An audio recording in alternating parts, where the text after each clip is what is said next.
আজকে চলে এলাম একটি ধামাকাদার ম্যাজিক নিয়ে। আমার কাছে আছে ২ টো বেলুন। ঠিক আছে? তো নিচে চলছে মোমবাতি। তো আমি এই মোমবাতির ওপরে একটা বেলুন করে ধরবো। দেখবো কোন বেলুনটা ফাটে। আমরা সবাই জানি যে আগুনের উপরে যদি আমি বেলুন ধরি তো বেলুনটা ফেটে যাবে। তো আজকে সেটা আমি ভুল প্রমাণ করে দেখাতে চলেছি। ওকে?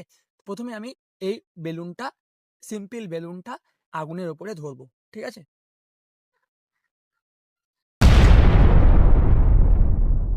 দেখো আগুনের উপরে আসতেই বেলুনটা ফেটে গেল। ১ম এ আমরা আগুনের উপর ধরলাম নরমাল বেলুন যেটা আগুনে ফেটে গেল। এবার আমরা আগুনের উপরে ধরবো একটি ম্যাজিক বেলুন। দেখি এটা কতক্ষণ টিকে থাকে। ওকে?